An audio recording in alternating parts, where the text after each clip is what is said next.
encontrar una reflexión de política generalmente desde otro lado, desde una visión ética y espiritual, sobre temas que tienen que ver con narcotráfico, con la guerra, esta guerra de Calderón, con la iglesia, con la economía, ¿no? Con muchos elementos pues, que han sido parte de mi crítica y que pueden ser muy, muy ilustrativos e iluminadores de lo que es el movimiento, de lo que ahora represento como el movimiento por la paz con justicia. La punta del iceberg, que es el movimiento, tiene muchos de esos elementos reflexivos en este libro. En ese sentido, creo que es un libro que puede iluminar mucho lo que es el movimiento, pero también iluminar mucho lo que es una concepción ética sobre la vida política, ¿no?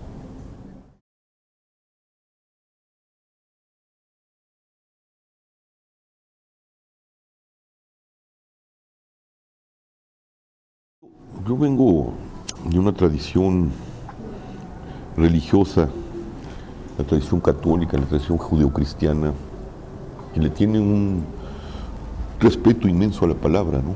La palabra, en Génesis empieza con la creación como un acto de la palabra y concluye, ¿no? Con esa palabra que se encarna, ¿no? y que es un hombre, es un ser humano. Y entre esos dos la palabra, ahí está la palabra de los profetas, de los poetas de la tradición, que son el anuncio de la verdad, el anuncio del sentido. La palabra en la tradición hebrea y así en la mejor tradición cristiana es algo que no es un ruido en la boca, da sentido al mundo, lo saca de su tiniebla, ¿no? Es decir, nombrar esto, que esto es una taza, es sacarlo de la tiniebla. Si no tuviera la lengua, esto no existiría. Si no tuviéramos lengua, esto no existiría. Es una cosa que estuviera ahí. Es la lengua la que la saca su existencia activa. Hay algo más, a través de la palabra nos decimos, nos revelamos como seres humanos. Entonces, traicionar la palabra, usarla mal, es degradar la vida, degradar el sentido, degradarnos a nosotros mismos, ¿no? Y la palabra lo podemos ver, como digo en ese artículo, ¿no? Insulta a un niño, humíllalo y tendrás nada. Constrúyelo, háblale bien, aliéntalo, dale buenas palabras y vas a construir un ser humano, ¿no? Eso lo hemos perdido, ¿no? Y ahora nos insultamos, usamos la palabra en vano y quizá el deterioro que vivimos es eso, que ya no hay sentido de la palabra, ya no hay sentido de vida, ¿no?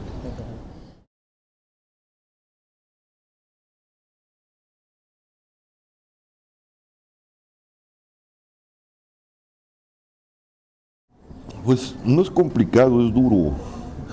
Siempre criticar a la madre es pesado, es duro, es difícil. Uno quisiera criticar a su madre, pero porque la ama demasiado, está obligado a criticarla, ¿no? Y porque me siento hijo de una madre, no de una institución. Porque creo que la iglesia no es la institución administrativa, el cuerpo administrativo, el cuerpo jerárquico, sino el pueblo de Dios, el cuerpo místico de Cristo. Me siento muy libre para criticarla. Me duele porque siento que mi madre no está a la altura de lo que me enseñó, de lo que me dio a mamar, de la leche que me dio, y entonces yo le reclamo eso, ¿no? Y con verdad, con amor, y me duele. No, uno no quisiera hacerlo, pero uno está obligado por amor a esa madre decirle lo que uno es, las traiciones que ha hecho, ¿no? Y decirle, tienes que volver a ser madre, no madrastra o puta, ¿no?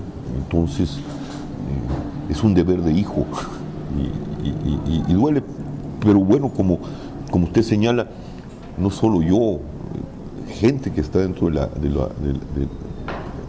a ellos les cuesta más trabajo, porque uno tiene esa libertad de ser un laico, pero un padre Solalinde, un monseñor Vera, tantos sacerdotes que están verdaderamente alimentados de esa leche, que también son muy críticos de la institución, ¿no? Y creo que es muy sano, creo que es sano. Ningún hombre de institución se atrevería a decirle decir lo que uno le dice a la iglesia. ¿Por qué? Porque la iglesia, y eso habla de la comprensión profunda y espiritual que tenemos de ella, no la vemos como una institución, la vemos como una realidad espiritual.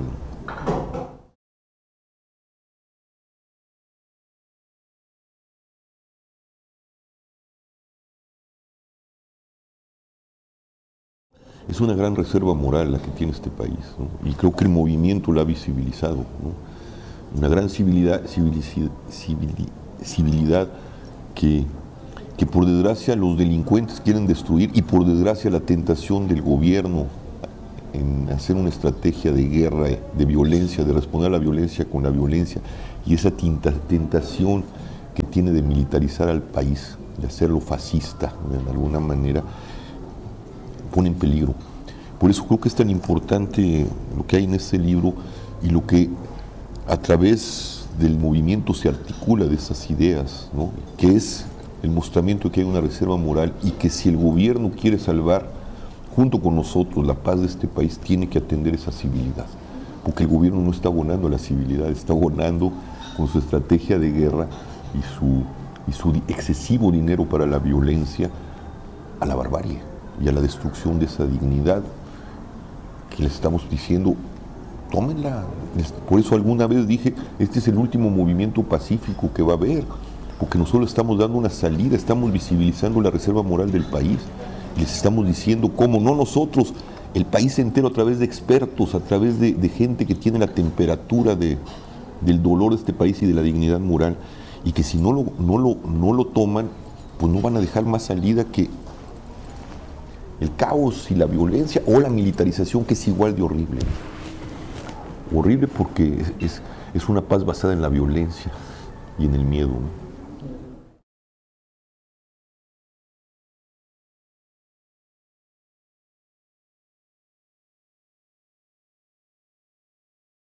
Pues seguimos tratando de seguir, como ha sido parte del movimiento, los diálogos junto con la movilización. Tenemos ahorita, por desgracia, parado el diálogo con el Poder Ejecutivo, que se está desdiciendo, traicionándonos, traicionando su palabra, y nosotros estamos tratando de agotar la posibilidad de que eso se dé, y si no se da, pues iremos nosotros a cumplir la palabra en ausencia de ellos, y si quieren responder al diálogo, pues que respondan y den claras muestras de democracia, y si no, bueno, pues que quede muy claro que los que decían que no fuéramos al diálogo tienen razón, ¿no? Y entonces, pues que no contamos con ellos. Y por otro lado, pues otros diálogos pendientes, porque el Estado no nomás es el Ejecutivo, están todavía los diálogos con el Ejecutivo, tenemos el diálogo que abrir con el Judicial y con CONAGO, y seguimos dialogando con otras organizaciones, dialogando con la ciudadanía, creemos en el diálogo como camino de la democracia junto con la movilización, por eso llamamos a esta unidad que se expresa a veces, otra vez para hablar de la encarnación de una palabra, ¿no? En la presencia del cuerpo que dice, ¿no? Con su estar, que no queremos esto.